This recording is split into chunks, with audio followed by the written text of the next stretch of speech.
आप सभी तरह की वीडियोस को लाइक करते हैं। हम भी आपसे आशा करते हैं कि अगर आपको गुरुजी की यह वीडियो अच्छी लगे तो कमेंट बॉक्स में वाहेगुरु जी लिखें और इसे लाइक करें।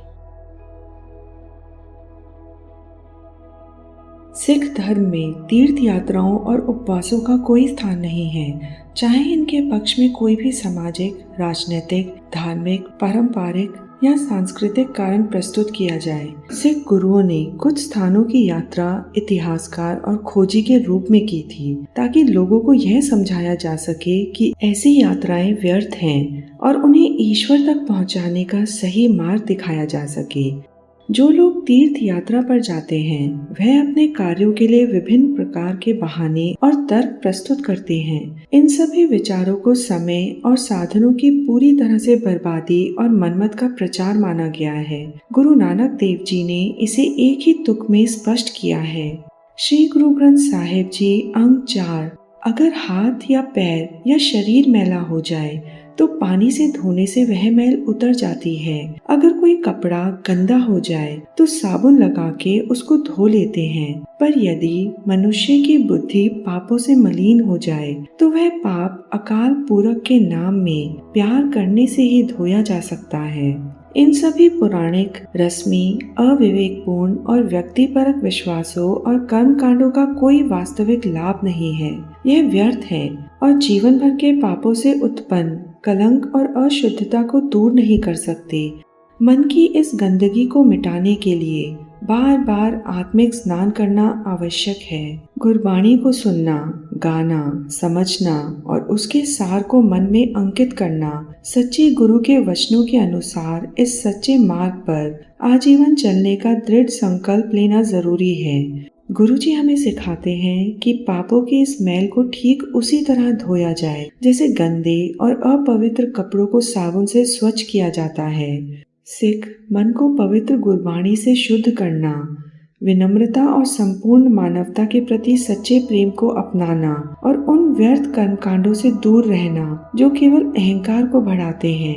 श्री गुरु ग्रंथ साहिब जी अंग 467 में कहते हैं, जितना अधिक कोई तीर्थ यात्राओं पर भटकता है उतना ही अधिक व्यर्थ की बातें करता है। इसलिए एक सिख को तीर्थ यात्राओं और तपस्याओं को त्याग देना चाहिए, क्योंकि यह मनमत का हिस्सा है। सिख धर्म उपवास को भी पूरी तरह से अस्वीकार करता है।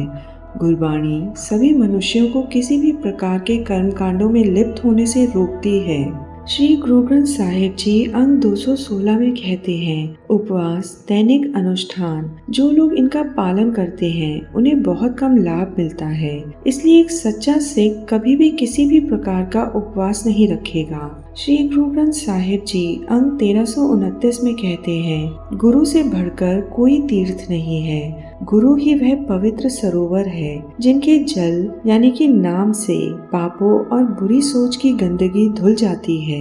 सबसे पहले हम बात करेंगे तीर्थ यात्रा की। पवित्र स्थलों की यात्रा की निष्फलता को गुरु अमरदास जी के जीवन से स्पष्ट रूप से समझा जा सकता है। गुरु बनने से पहले उन्होंने तकरीबन 20 बार तीर्थ यात्राएं की, लेकिन कोई लाभ नहीं मिला। उन्हें सत्य का वास्तविक ज्ञान तब प्राप्त हुआ जब वे श्री गुरु अंगद देव जी से मिले। सिख गुरुओं ने तीर्थ यात्राओं की महानता के भ्रम को समाप्त करने का प्रयास किया। श्री गुरु नानक देव जी कहते हैं, मैं केवल तभी तीर्थ यात्रा पर जाऊंगा यदि यह प्रभु को प्रिय हो। एक अन्य स्थान पर वह कहते हैं, मेरा सच्चा तीर्थ शब्द का अध्ययन करना है और उसके दिव्य ज्ञान को अपने भीतर आत्मसात करना है। श्री गुरु गोविंद सिंह जी ने भी तीर्थ यात्राओं की व्यर्थता पर विशेष जोर दिया है। उनके अनुसार ईश्वर के नाम के बिना ऐसी यात्राओं का कोई महत्व नहीं है। कबीर जी ने भी ईश्वर को अपने अंतर मन में पाया, इसलिए वे बनारस जैसे प्रसिद्ध पवित्र नगर को छोड़कर मगहर चले गए, जिसे परंपरागत रूप से एक अभिशप्त स्थान माना जाता है। सिख धर्म में उपवास का भी कोई धार्मिक महत्व नहीं है। परमात्मा ने यह शरीर आत्मा का मंदिर बनाया है, जिसका पोषण और देखभाल आवश्यक है। उपवास को तपस्या, रस्म या शरीर को कष्ट देने के रूप में सिख धर्म में निषेध किया गया है। श्री गुरु नानक देव जी कहते हैं, तप, उपवास कठिन सभी सत्य से हीन है, सही कर्म सबसे श्रेष्ठ है। श्री गुरु ग्रंथ साहिब जी अंग 4 में कहते हैं, तीर्थ यात्राएं, तपों की साधना, इन कर्मों के बदले अगर किसी मनुष्य को कोई आदर सत्कार मिल भी जाए तो वे नाम मात्र ही है। श्री गुरु ग्रंथ साहिब जी अंग 75 में कहते हैं, तीर्थ यात्राएं, उपवास, शुद्धिकरण और आत्म संयम बेकार है। ना ही रस्में, धार्मिक अनुष्ठान या दिखावटी पूजा को कोई लाभ है। हे नानक, सच्ची मुक्ति केवल प्रेम और भक्ति से ही मिलती है, लेकिन द्वंद में फंसे लोग हमेशा भटकते ही रहते हैं। श्री गुरु ग्रंथ साहिब जी अंग 1139 में कहते हैं, हवन, यज्ञ, जप तप साधनों से, धार्मिक मंत्र, तपस्या, कठोर अनुशासन और तीर्थ यात्राओं से कोई ईश्वर को नहीं पा सकता। अहंकार तभी मिटता है जब कोई प्रभु की शरण में जाता है और गुरमुख बनता है। हे नानक, ऐसा व्यक्ति ही इस संसार सागर को पार कर लेता है। श्री गुरु ग्रंथ साहिब जी अंग 324 में कहते हैं, जिस मनुष्य के हृदय में परमात्मा के बिना और किसी का प्यार है, उसका जप करना किस काम का, उसका तप करना किस मतलब का, उसकी व्रत और पूजा के क्या गुण। यानी जिसके दिल में दोहरा भाव हो, उसके लिए जप तप उपवास और पूजा बेकार है। इन सभी बातों से हम यह निष्कर्ष निकाल सकते हैं कि सिख धर्म में तीर्थ यात्राएं, उपवास, कठोर तपस्या, रस्में और बाहरी आडंबरों का कोई महत्व नहीं है। गुरबाणी हमें सिखाती है कि सच्चा मार्ग केवल सत्य, प्रेम और भक्ति में है। भगवान को पाने के लिए कर्म कांडों की नहीं, बल्कि सच्चे मन से किए गए प्रेम और सेवा की आवश्यकता होती है।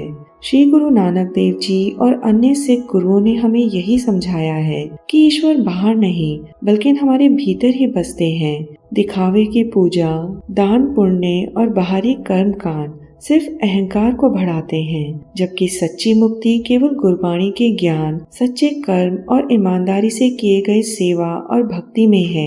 इसलिए एक सिख को व्यर्थ की रस्मों और अनुष्ठानों में समय न गंवाकर अपने मन को गुरु के वचनों से जोड़कर सच्चाई और प्रेम के मार्ग पर चलना चाहिए। यही सिख धर्म का असली संदेश है।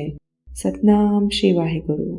व्रत रखें या ना रखें, इस बारे में श्री गुरु ग्रंथ साहिब अंग 873 में कहते हैं, इस धरती का पालनहार प्रभु जो अन्न या अनाज पैदा करता है, वह धन्य है। धन्य है सती गुरु जो उस प्रभु को समझने की समझ मनुष्य को देता है, और धन्य है अन्न जिसे देखकर भाव खाकर भूखे मनुष्य का हृदय फूल की तरह खिल उठता है। वो संत भी भाग्यशाली है जिन्हें यह बात समझ आ जाती है कि अन्न निंदा अथवा आलोचना का पदार्थ नहीं है, और वह अन्न खाकर प्रभु का सिमरन करते हैं और उनको परमात्मा मिलता है।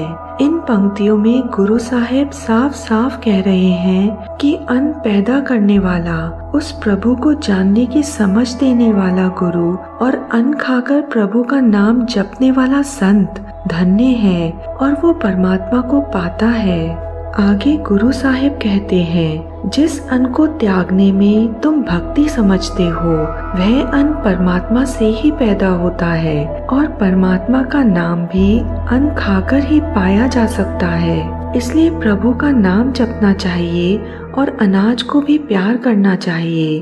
भाव अन्न पर तर्क करने की जगह उसे धीरे धीरे प्रेम पूर्वक खाना चाहिए, जैसे कि आप परमात्मा का नाम जप रहे हों। सतनाम श्री वाहिगुरु।